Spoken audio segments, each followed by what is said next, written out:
This week on the Push Pull Legs podcast, we talk about Alex Hormozi's live event and where should you actually be on Instagram.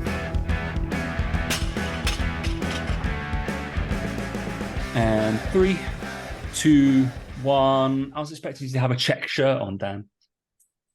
Hey guys, welcome to the Push Pull Legs podcast with myself, Dan Meek. And me, Tom Hall. You've no idea. Sounded really weird. It sounded really weird saying it like that. I tried to change it, but I shouldn't have tried to change it. I know. Yeah, I know what you're talking about, me. Yeah, I know you're talking about the check shirt. I thought. No, do you not? Plain, super plain. Me, you know that. All my clothing, plain. I don't think I own one. I think I used to. That's on the golf course. Then it's a bit garish. Yeah, that's the only time you show your personality, on the golf course. Yeah, that's it. Just moody and solemn. I have to say, fuck, I should have seen me today. Jesus, I was moody today. That's for sure. Because he's home alone. He's home alone. He's got no friends. He's just Mike's away. Yeah, Laura, Isabel away. You've got those 2 sausages. And the one thing that I give so much to is not giving anything back at the moment. It's golf is just just grinding me down at the moment. It's frustrating. Yeah, but never mind. Such is life. You know what I mean? Yeah. No one's going to hand you a scratch handicap, are they? Do you know what I mean? It's not going to just be given to you on a plate. So, mate, you can turn. Ian Poulter turned pro off 4. So I'm reading his autobiography at the moment, actually. Oh, that's a bit of a drag, isn't it?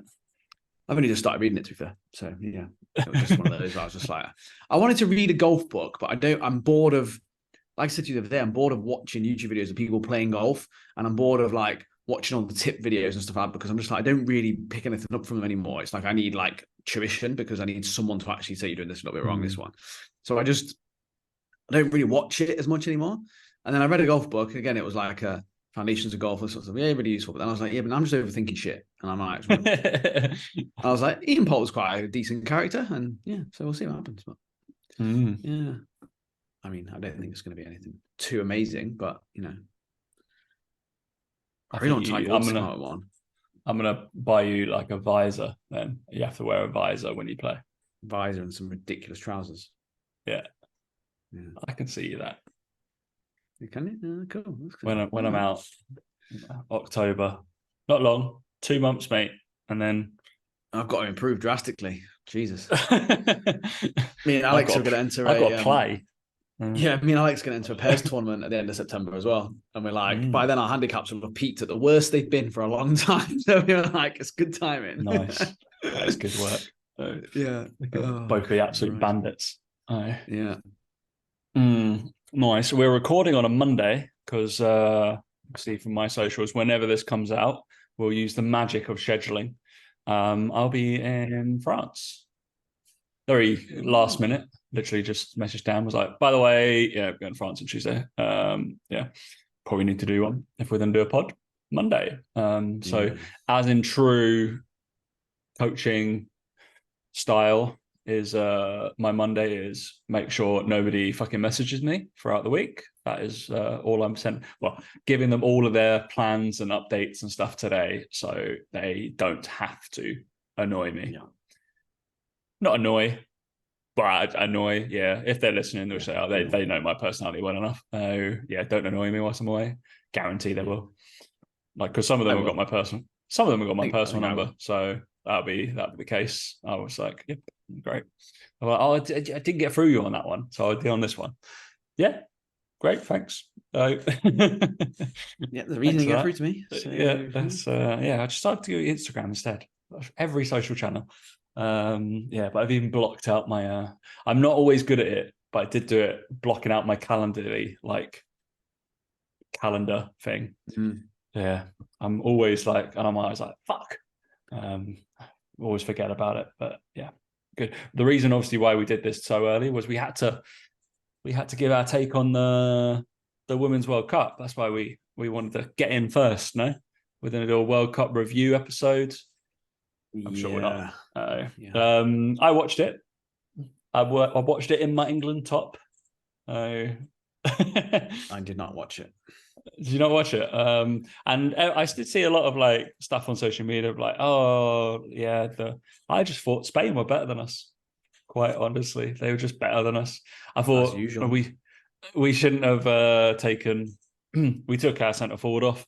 I disagree with that because we needed a goal, and we put on a girl that runs around about a lot. Basically, it felt like we took off like Lewandowski, and then put on who's a striker that runs around Jibble Cisse.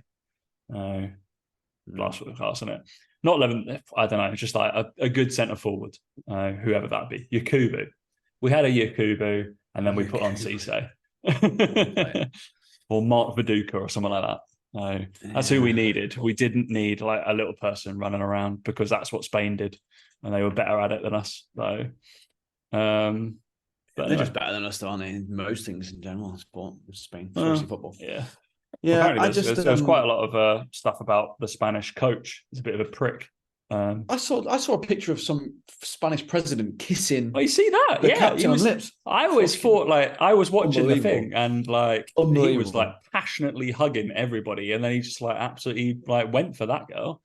Unbelievable. Fuck was like that is unbelievable though. Like, can you imagine that? Like, I was thinking, imagine that in the men's game. Obviously, ridiculous.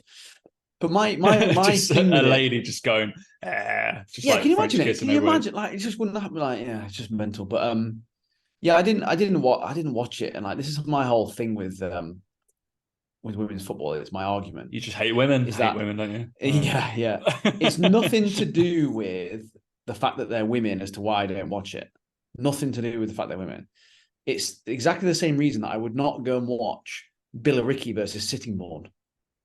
Mate, I would get drunk. It's just not good football. Like, I just don't like. It's just not as entertaining. Like, I just don't like.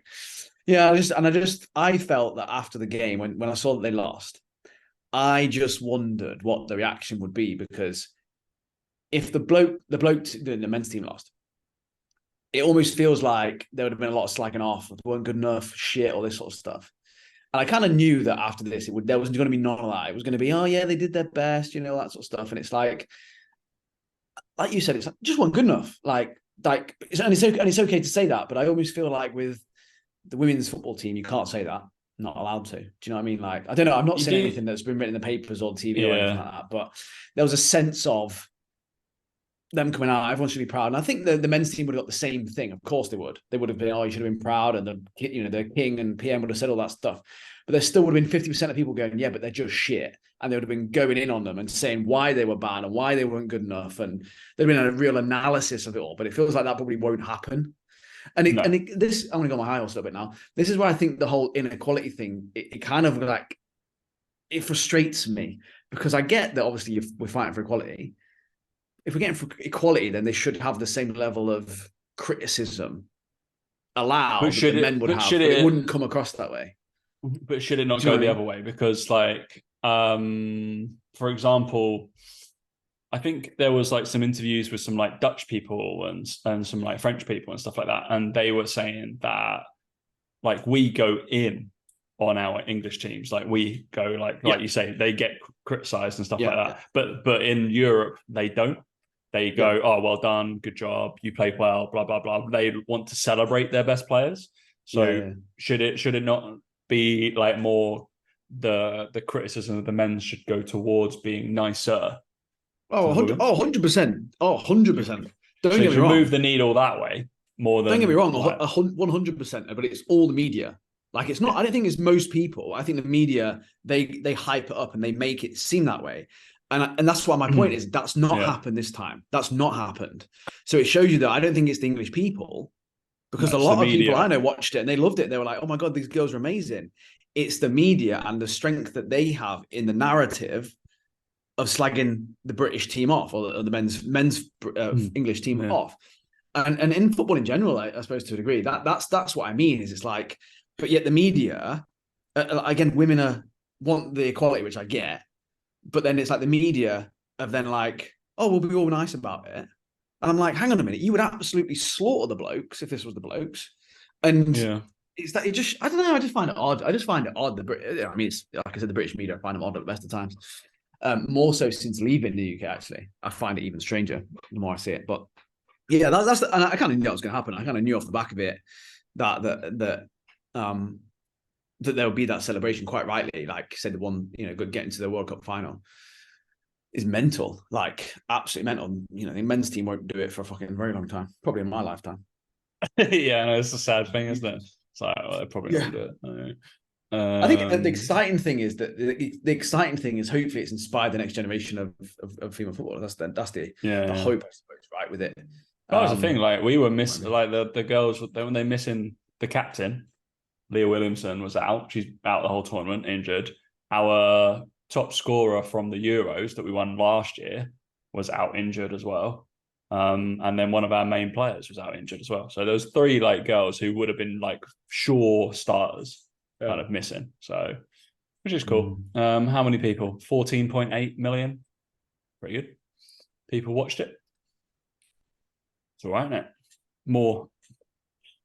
It's more than who watch us play golf now. I'm sure they're moaning there still wasn't enough or something, probably, but yeah. Yeah, they didn't get paid enough based as a percentage of whatever how many people watch. Yeah, it's just like, oh god. Yeah. Okay. Yeah. How many people watched the men's World Cup?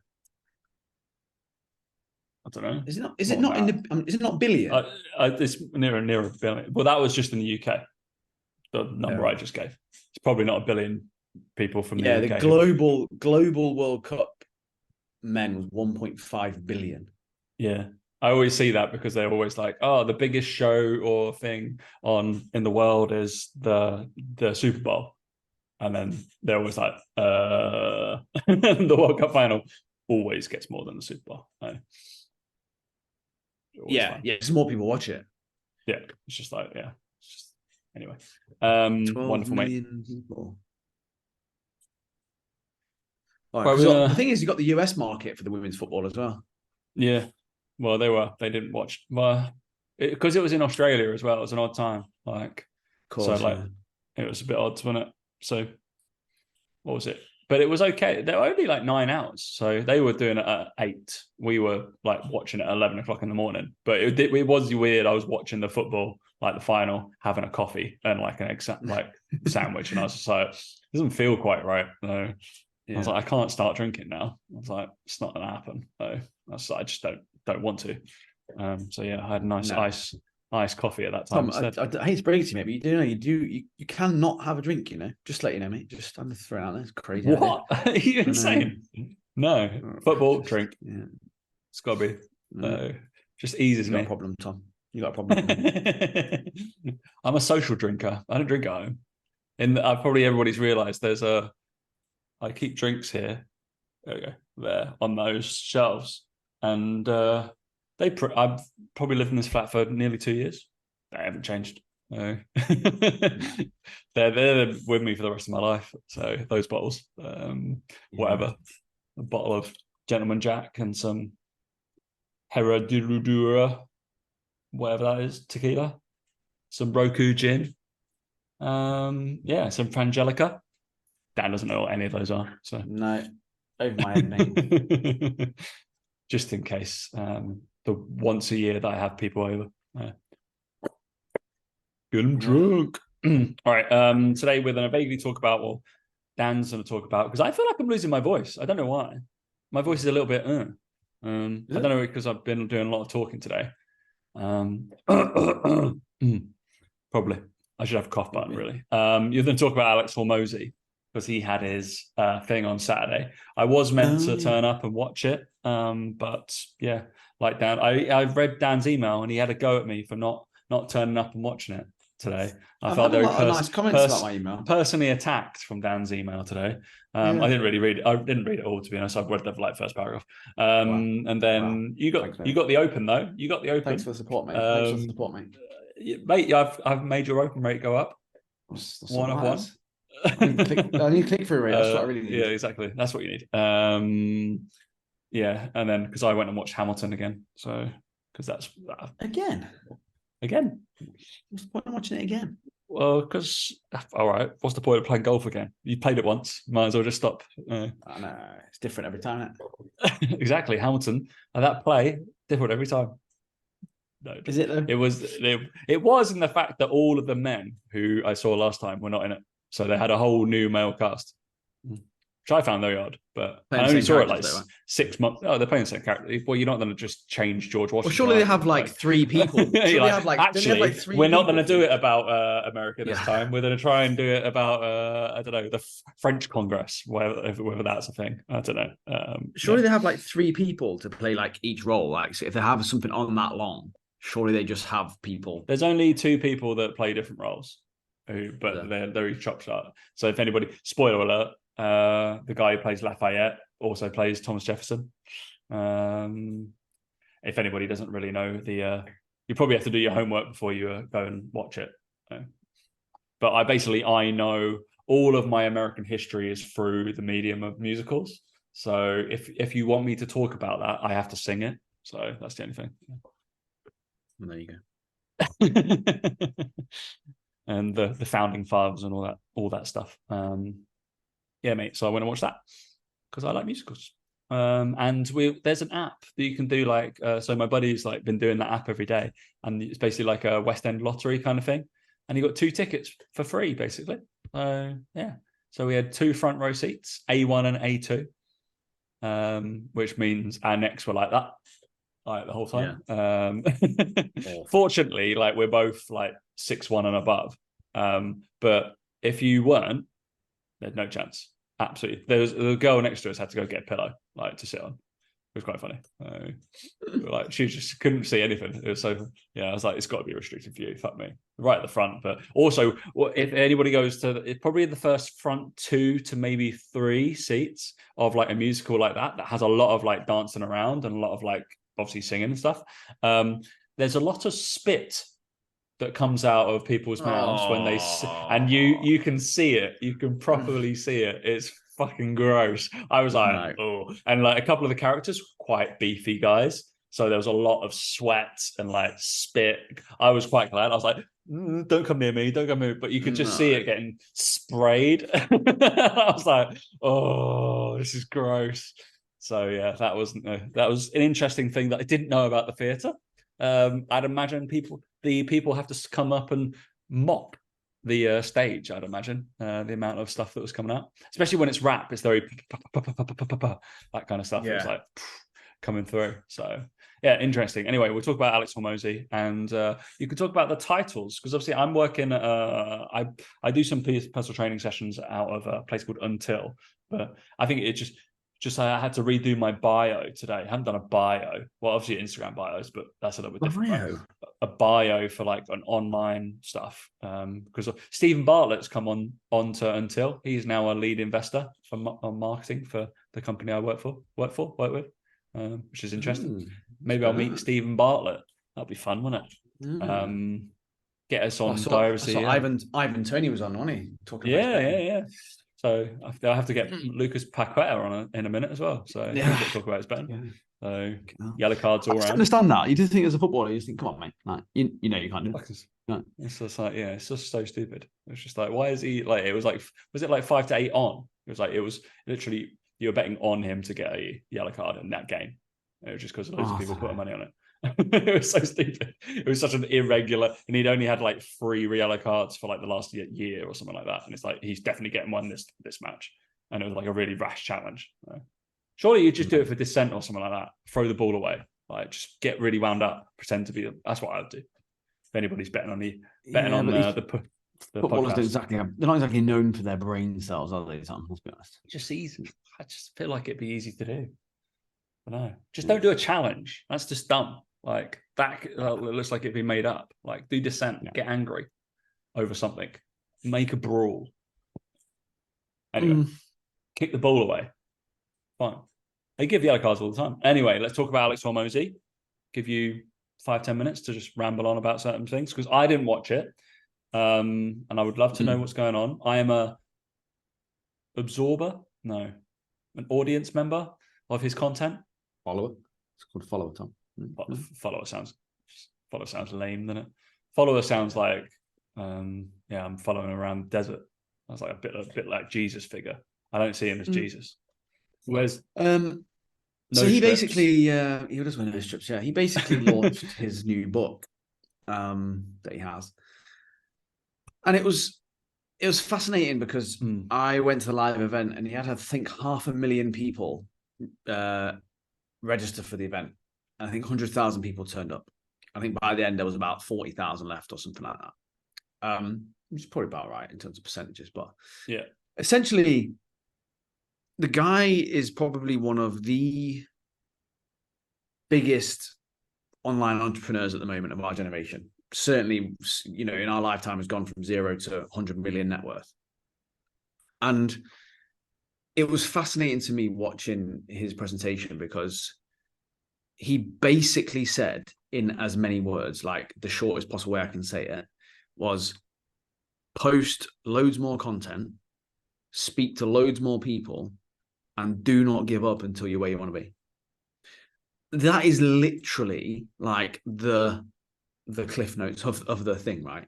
The guy posted 2,200 pieces of content in the lead up to that book launch. So with his following, with his audience, he went on podcasts. He put himself about, like I said, 2,200 pieces of content across different platforms to try and sell a book. I think that was over like a 6-month period, 4-month period, something like that. And it was just this whole. I was like watching it, and all these people were like, "Oh my god, this is incredible! This is amazing! I feel so privileged to be here. I feel so blessed." You know, all these fucking idiots, right? And I was like, he's not saying anything that you don't already know. Like, to me, and it helped me. The reason I was glad I went, it wasn't because I didn't buy the book, I didn't do anything like that.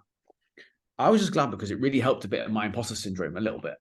Because here you had arguably one of the most successful online entrepreneurs in the world basically saying, none of you all post enough content, none of you all speak to enough people, and none of you all are prepared to do the work that's needed to get where you want to be.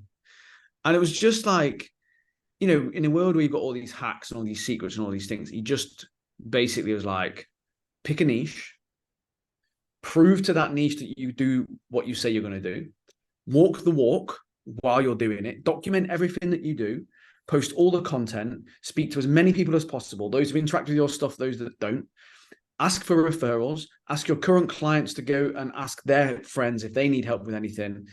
And it was just this whole concept of like, if you do what he says, you will get results, but people don't want to. They're scared. They're intimidated, not confident, whatever it is. And he didn't offer any sort of solutions to that. He just told people what to do. He's just like, just do it. Like, and I think in a world where in a world where we're so big on social media and what content to post and all this sort of stuff, he literally just turned around and said, all I've done is posted and documented what I've done to this point. I've walked the walk. I've shown you guys what I do within my businesses. I've put it out there to the world. I've shown you. Yeah. And he was like, you are all here right now because I've documented me walking the walk. He's like, that's why you're here. And then like, he was like, if you want proof whether that works or not, there's 100,000 people here today. There's 500,000 that signed up to register for this thing. He's like, everything I'm teaching you right now is proof that this works because you're all here. He's like, this is me walking the walk. This is me showing you that what I'm going to tell you today is what I've done in the lead up to this event. So the fact you are here proves this works. And everyone was just like, oh my God, oh my God, oh my God. I was like, what do you mean, oh my God? Like, surely that makes sense. You know, like, so it just made me laugh, like realizing how many people maybe don't know as much as they think they do about business, not about business necessarily, but more, it was definitely geared around the online marketing side of kind of what we need to be doing. I'd say he's definitely more geared towards marketing, isn't he, rather than like nuts and bolts of business. But yeah, for sure. Yeah. And I guess, look, it's modern day business maybe is just maybe online marketing. Maybe that's all it kind of is, you know, in as such, or certainly as a lot of people start anyway, that's kind of where they start. But obviously he does know a lot of business because he started with, you know, the gym launch. He basically created a gym from nowhere, but again, he did it online where he kind of reached his audience a little bit more. But yeah, it was just really interesting just to see, because it was almost advice that was so simple and basic that people won't do it. Yeah. Do you know, it's one of them. It's like when you tell someone to eat a little bit less and move a little bit more, they go, nah, I can't be that. No, it is that. Yeah. So, yeah, it was just, and it was the way that he sold it and the way that he bigged it up and the way that he talked about all this sort of stuff was a lesson to a lot of people, it would be a lesson in sales, a lesson in marketing, like how to make your program sound really, really good. Because not saying that when I watched it, I was a bit like, not disappointed, that's probably the wrong word, but I wasn't like, oh my God, this is the most amazing secret in the world. I was like, okay, cool. Yeah. It's kind of like what most people need to be doing then. Same thing. That's what I would say. With a little bit more added on, obviously, but pretty much the same thing. Yeah. And it just shows you there's no secrets out there. There's no hacks, none of this stuff. It's just the biggest thing that he said was like, people want to be inspired by people who are doing what they want to do. And it comes back down to, we talk about coaches all the time, like we talked about the other week, like walking the walk, like do inspire people. He's like, he wouldn't be as big as he is today if he hadn't have built those businesses and put it all over social media. He just wouldn't be. Yeah. No doubt about it. People wouldn't be at that webinar listening if he hadn't have built all his businesses and documented it. And it's the same with coaching. It's the same with everything.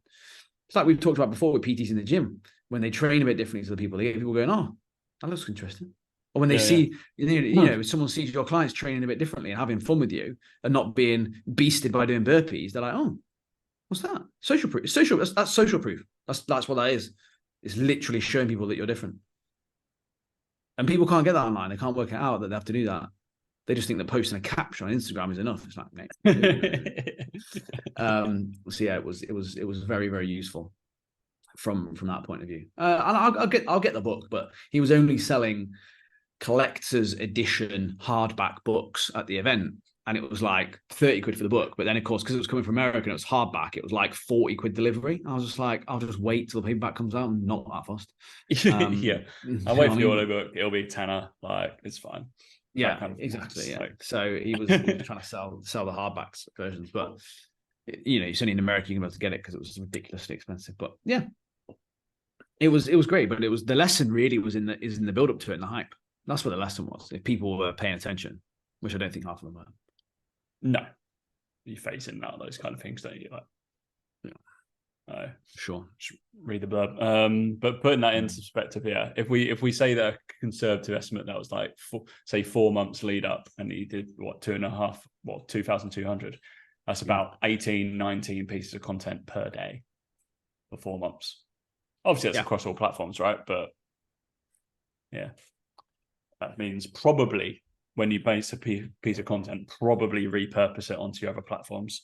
And you probably need to, maybe do it a little bit more frequently. I'd be one that falls into that category because like I end up doing stuff in person, then it falls off sometimes. I'm like, all right, I just need 5 minutes. Yeah, but then you're also probably not sitting there moaning about it as well and don't know how to fix it. That's the frustration, isn't it? It's like, yeah, be like, all right, pick up the butt time. Let's do it. Boom, boom, boom, boom. That kind of thing. So. As I spill Fanta on my face. Good. Yeah. Well, I like his stuff. And I realized that people were like, oh, some people didn't even know who he was. I was like, speaking in that kind of, which I guess because we probably look for that content more than like, I'm sure there'll be like some educators now into the personal training space that I'm like, don't know who that is. And they're like, what? How do you not know? But we probably search for kind of business and marketing a little bit more now in our space. But yeah, I'm always surprised when I talk to people, especially PTs in person now, who don't kind of talk about the marketing kind of aspects of personal training and stuff like that. And yeah, I guess it's just a difference in like career kind of direction and stuff. I'm just like, I think me and you are very similar. Like, in like, I fucking know enough about that shit now. I know enough how to get that person from A to B. I can do that without even thinking. It's how to get that person in to being number A, and then so I can get them to B more than anything else. It's like, I want to help people, but how do I attract that person to help them? Yeah, it's that thing of like, it's that whole 80-20 principle, isn't it? Where coaches look at what they're doing and they're going, right, they know 80% of what they need to know nutrition and training wise to get the result they need. And they know 20% of what they need to know about the marketing side of stuff. And rather than work on that 80% to get more clients in, they work on the 20% of their nutrition and training, thinking that that'll help.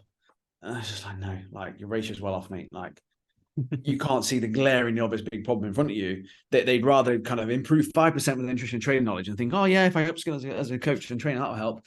And even then, like upskilling as a coach, it's like actually probably better off upskilling on the psychology side of things, like understanding human behavior, that you don't need to upskill on the training nutrition. Once you can get someone to move properly and they know into themselves, don't fuck themselves up, and you can program for them, you're a good enough trainer. Believe me.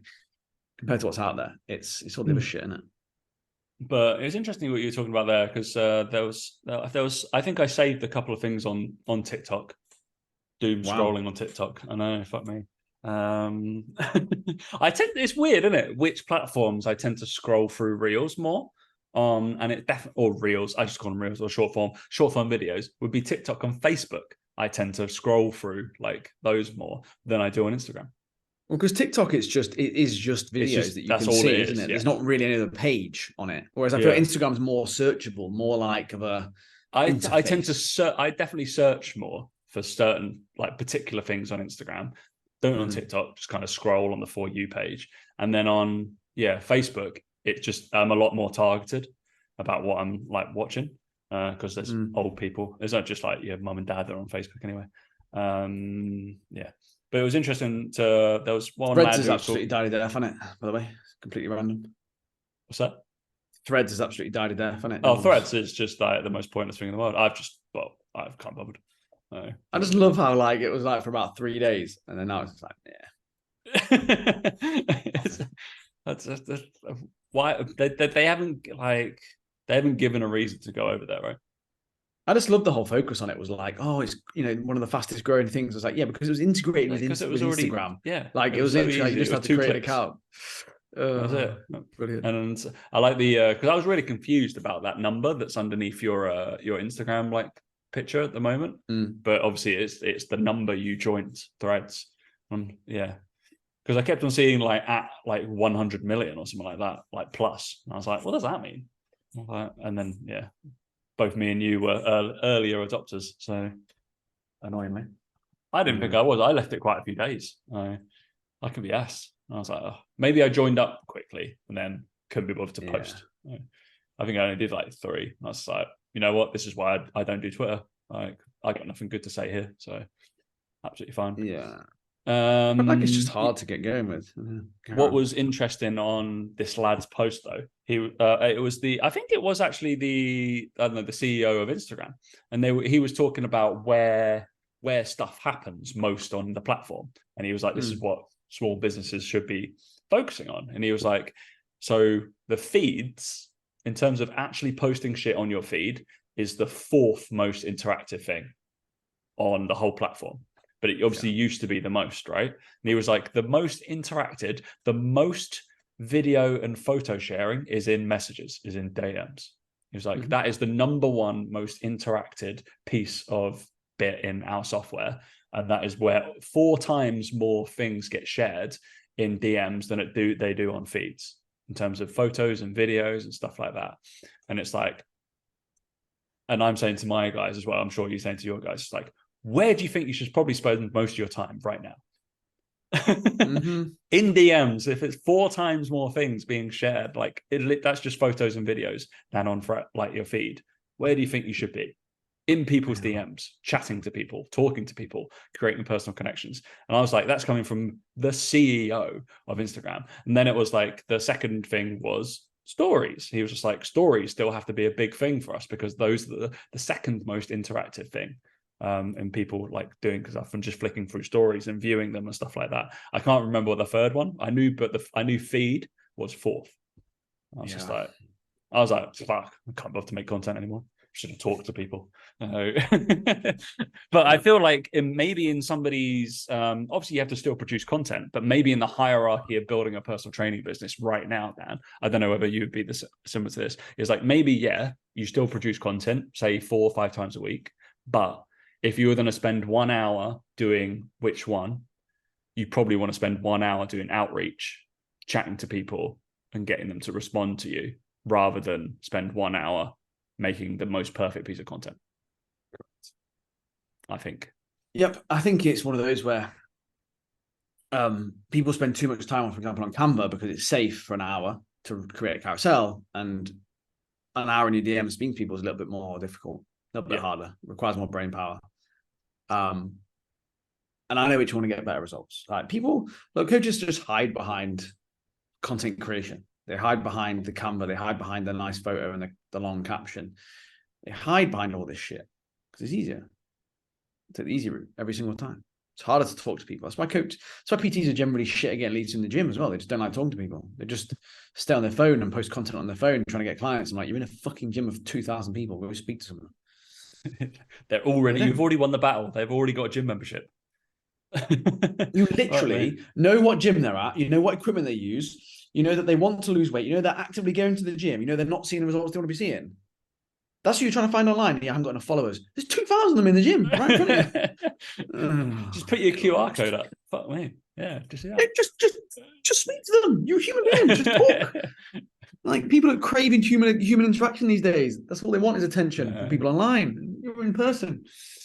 Oh, don't get me started on that. Don't get me started. Don't get you started, mate. I don't think PTs have had it any easier than they have right now. It's fun, isn't it? It's fun task to do. Right. We'll then dip into see if let's play a little quiz, Dan. See if you can name. Let's play like some sort of bingo. So this is obviously a company that I'm starting to work with, and I enjoy their facilities. But this is something that I actually did discuss with them in terms of names for things that personal trainers do. Obviously, in this company, I call myself a personal trainer because that is the most generic term, and everybody understands what that does. Annoyingly, you do get sometimes like typecast into like, oh, personal trainer, ooh, that kind of thing. Like I'm going to be massively jacked, and then they see a photo of me. So, like, bearing in mind my display photo on their website is just like me holding a microphone. You are massively jacked though, Tom. I know, mate. Everybody, you can go over to YouTube. I can do my look. See, this top is slightly too tight there, so I purposely buy those tight arm things. Tight arm things, sleeves. That's sleeves, they call them. Good with the words, me. But what would be a title that people call themselves which confuses their clients, which they're probably going after? That most of the public will be going after. Strength and conditioning coach, number one. Strength and conditioning. Boom. Or strength coach. I don't think strength coach is here. Annoyingly, this isn't in wellness coach. Wellness coach. I don't think that's here. Fitness coach. Fitness coach. Yeah, that's it. We got same thing. Should I go through some, and you can give it a rating out of bearing in mind this facility also has like a lot of other stuff, like in terms of like aromatherapists or like psychologists and stuff like that. Yeah. So I won't be so.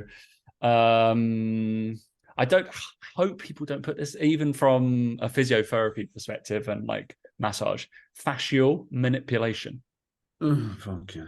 I don't think that's possible. No, it's not possible, is it? It's not possible. I didn't know all these things were stuff. Orthopedic rehabilitation, that not just rehab. No. Yeah, it's just called rehab. I understand, like cardiac recovery, stroke recovery. Yeah, they are all good. Yeah, that's pelvic health. I can kind of get. These ones I don't really get. Women's health and men's health. That's quite general. Is that to do with your reproductive organs? So, and then these ones, shoulders, hips. These like specialities or something. Yeah, I think they're special interests. It says. Ball and socket joints. I really like toes. All right, great. Flexibility and mobility. Is that a special interest? I'm not too sure. But that I like body transformation. I always think that because I like those ones. So I do transformations. All I think is UP. All I think is UP. I think that it's just like, you know where you've come from. It's definitely a UP person. Yeah, or M10 or something like that.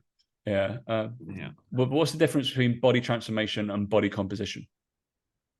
That the same thing? What knows? Yeah. Physique transformation is probably another one on there, isn't it? There's you know what I mean? Bodybuilding, like body. Yeah. Foot function. That's a big thing now, isn't it? Foot function. The more I'm into my running, I'm learning about people. But that was always like with the Gary Ward stuff and the anatomy of motion. That's fine. Look, I haven't got shins. Like I'm running 3 times a week, right? And people complain of shin splints straight away.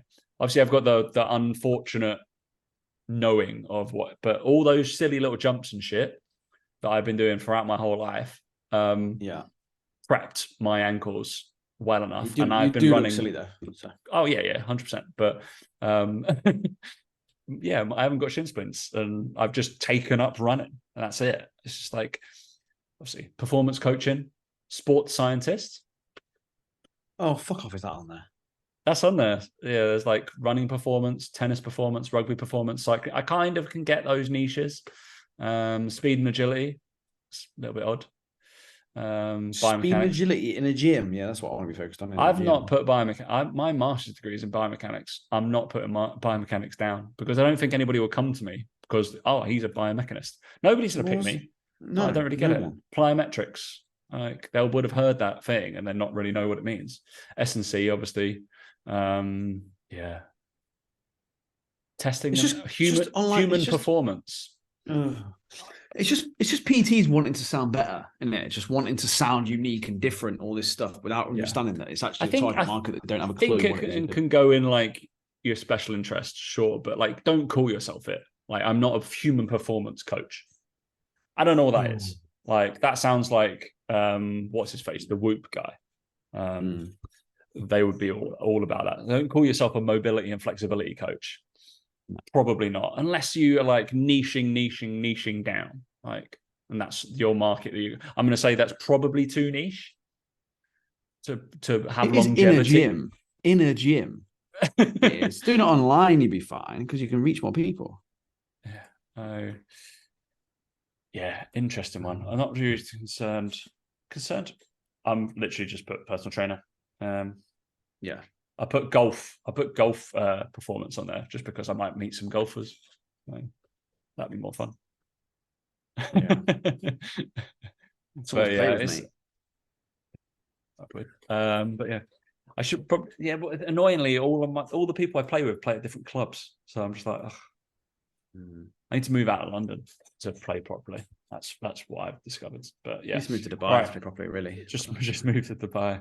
Unfortunately, still, people might not know this, but still, majority of my income is in person. So unless all my clients move out to Dubai with me, probably not going to do that. No. Strange things have happened. All right. Last little thing. I guess just talk about plans for September, mate.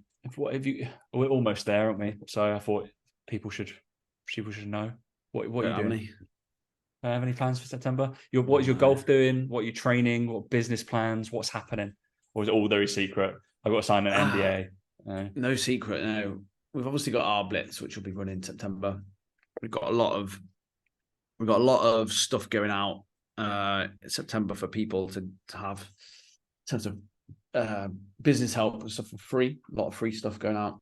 And in September, I will hopefully finally break fucking 80 on this new golf course of mine. I'll say, oh, no, I've done it already. I've already done it. But I need to be consistently shooting lower scores and sorting my shit out with my golf because that's not going well at the moment. But yeah, no, just more of the same, mate. I've found a good rhythm, found a good sort of tempo to life, as it were, at the moment. So I can't complain, really. What about you? Other than running and swimming and cycling a lot. Fucking running, swimming and cycling at the moment. I'm just doing long stuff. I think I'm doing long stuff for the next 2 months. Oh my God. I know. Rather you than me, mate. Fuck that. I'm reasonably enjoying it. I think I'm just more enjoying the challenge. I don't feel like I've been challenged in my training for a long time. So it's quite nice. And it's totally against the grain of what I'm preconditioned to like and have done in the past. So that is the only thing. So yeah, it's interesting. And then a bunch of people are asking me how to run and shit, like what I'm doing. I'm like, I've only been doing it 2 months. I don't really know.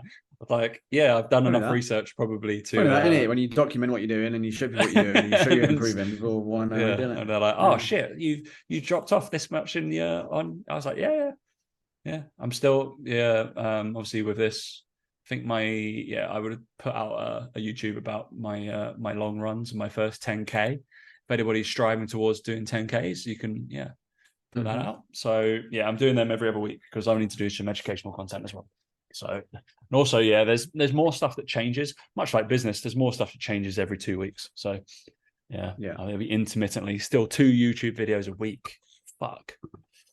That's a lot. To be fair, it feels like, it does feel like quite a lot, but